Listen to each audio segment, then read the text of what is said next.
નમસ્કાર મિત્રો, આજની વાતમાં આપનું સ્વાગત છે અને આજે વાત કરીશું જેન ઝીની.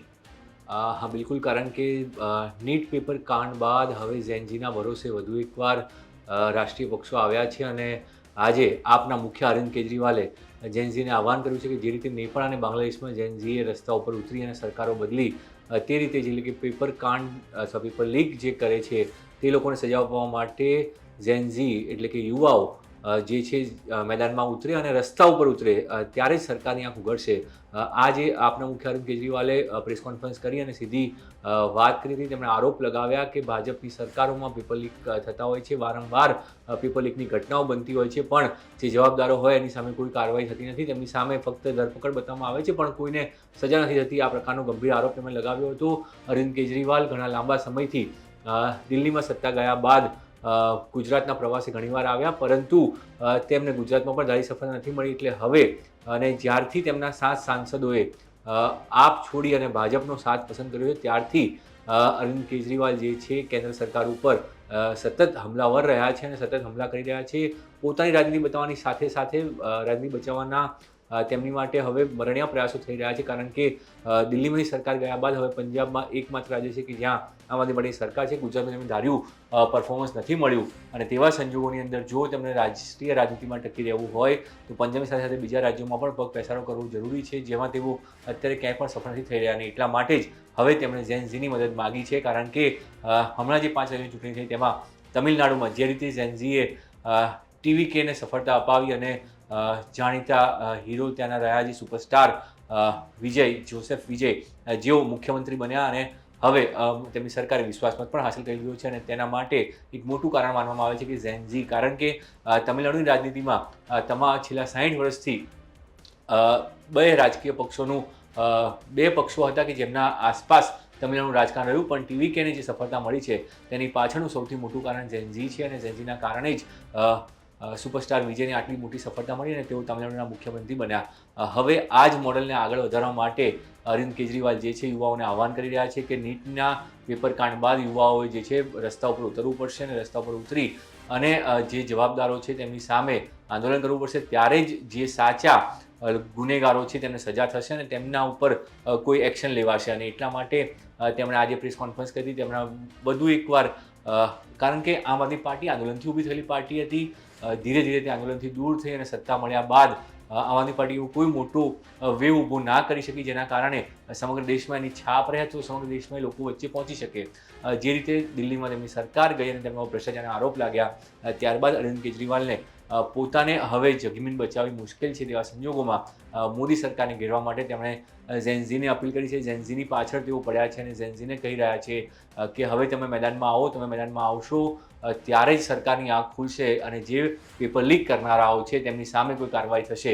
પેપર લીક કરનારની અત્યારે ધરપકડો થઈ રહી છે. આ જ રીતે 2 વર્ષ પહેલાં પણ જ્યારે પેપર લીકની ઘટના સામે આવી, નીટની અંદર પેપર લીક થયું હતું, તે સમયે પણ લગભગ 500-600 લોકોની ધરપકડ થઈ હતી, પરંતુ તેમાંથી કોઈને સજા થઈ હોવાની વાત હજુ સુધી સામે નથી આવી. તેમાંથી કેટલા લોકો જેલમાં છે, કેટલા બહાર નીકળી ગયા તેનો પણ આંકડો અત્યારે સામે નથી. હવે તેવા સંજોગોની અંદર ફરી એકવાર પેપર લીક થયું છે.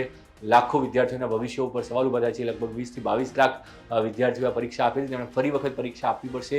વિદ્યાર્થીઓની પીડા તેમની જગ્યા ઉપર છે, તેમના માતા પિતાની પીડા પણ તેમની જગ્યા ઉપર છે, પણ નીટના પેપરને લઈને રાજનીતિ તેજ થઈ રહી છે. વિપક્ષનું કામ છે સરકારને ઘેરવા માટે સવાલ ઉઠાવવાનું, એટલે કોંગ્રેસ હોય, આમ આદમી પાર્ટી હોય કે અન્ય વિપક્ષો હોય, તમામ લોકો ભાજપ સરકારને આ મામલે અને જે નેશનલ ટેસ્ટિંગ એજન્સી છે NTA તેને પણ ઘેરી રહ્યા છે. પણ સવાલ મોટો એ જ છે કે શું જેન ઝી વિપક્ષની વાત માની અને સત્તા ઉપર આવશે, કારણ કે હજુ તો તેઓ આ 12મા ધોરણની પરીક્ષા પાસ કરી અને તેઓ પોતાનું કારકિર્દી બનાવવાનું વિચારી રહ્યા છે. તેવા સંજોગોમાં તેમનું રસ્તા ઉપર આવવું ખૂબ મુશ્કેલ લાગે છે.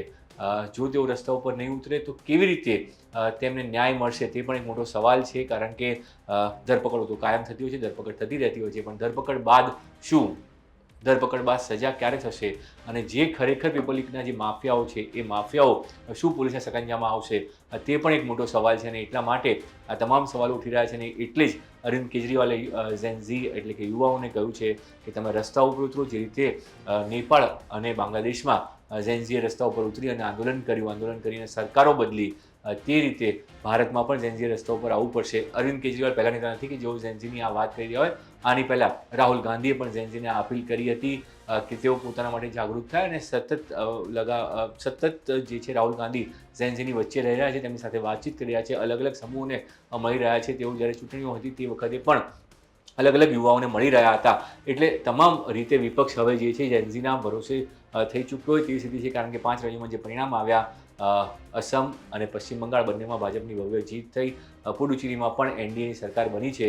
તો 5માંથી 3 રાજ્યો ભાજપ અને એનડીએ પાસે ગયા છે. તેવા સંજોગોમાં વિપક્ષ પાસે હવે બહુ જગ્યા નથી બચતી.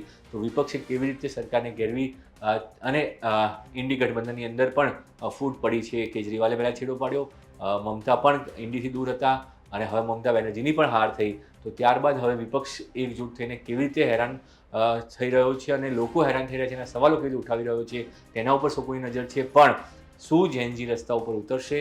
કારણ કે અત્યારે તેમને પરીક્ષાની તૈયારી કરવાની છે. તેવા સંજોગોમાં અરવિંદ કેજરીવાલે આપેલો આ કોલ કેટલો સફળ થશે તે પણ એક મોટો સવાલ છે. અને આ કોલથી વિપક્ષને કેટલો ફાયદો? કારણ કે રાજકીય પક્ષો હંમેશા પોતાના હિતની, પ્રજાના પ્રશ્નો ઉઠાવવાની સાથે સાથે પોતાના પક્ષનું પણ હિત ઈચ્છતા હોય છે. અને એટલા માટે જ અરવિંદ કેજરીવાલે આજે આ પ્રેસ કોન્ફરન્સ કરી અને તેમણે પ્રધાનમંત્રીનું પણ રાજીનામું માગ્યું છે. જે રીતે તેમણે આરોપ લગાવ્યો કે અમેરિકાના દબાણ હેઠળ મોદી સરકાર કામ કરી રહી છે, એટલા માટે પ્રધાનમંત્રીએ રાજીનામું આપવું જોઈએ. આ આરોપ પહેલી વાર નથી લગાવ્યો, આની પહેલાં પણ તેઓ આ પ્રકારના આરોપ લગાવી ચૂક્યા છે, પણ તેનું કોઈ જે છે પરિણામ નથી મળ્યું. બીજી તરફ આમ આદમી પાર્ટી સતત દબાણમાં છે. પંજાબમાં તેમને એક મંત્રીની ઈડીએ ધરપકડ કરી લીધી છે.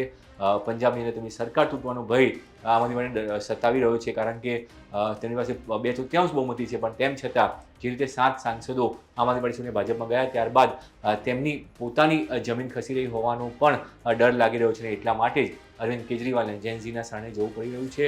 ઝેન્ઝીને આહવાન કરવું પડી રહ્યું છે કે તમે હવે રસ્તા ઉપર ઉતરો, તો જ આ જે પેપર ફોડનારાઓ છે તેમને સજા થશે. વિપક્ષની વાત તો ઝેન્ઝી પર રહી, પણ સવાલ એ પણ છે કે સરકાર તમામ દાવાઓ કરતી હોય તેમ છતાં લાખો વિદ્યાર્થીઓના ભવિષ્ય સાથે આ પ્રકારના ચેડા કેમ થાય છે, પેપર લીક કેમ થાય છે? શું સિસ્ટમની અંદર જ એવા લોકો છે કે જેઓ પેપર લીક કરતા હોય છે? દર વખતે પોલીસ કેટલાક લોકોની ધરપકડ કરતી હોય છે. ગત વખતે પણ 600 લોકોની ધરપકડ થઈ હતી. પછી તે અંજામ સુધી કેમ નથી પહોંચતું? કેમ તેમાંના લોકોને સજા નથી મળતી? અને કેમ જે પેપર લીક કરનારા હોય છે ત્યાં સુધી, માફિયાઓ સુધી પોલીસ કેમ નથી પહોંચી શકતી? આ ષડયંત્ર ક્યારે સમાપ્ત થશે અને લાખો વિદ્યાર્થીઓના ભવિષ્ય સાથે ચેડા કરનારાઓ ક્યારે જેલમાં જશે? તે પણ એક મોટો સવાલ હાલ છે. ઝેન્ઝી હવે આ અરવિંદ કેજરીવાલે જે આહવાન કર્યું છે તેનો કેવી રીતે જવાબ આપે છે તે જોવાનું રહેશે. આજની વાતમાં આજે બસ આટલું જ. વધુ સમાચાર જોતા રહો ગુજરાત તક.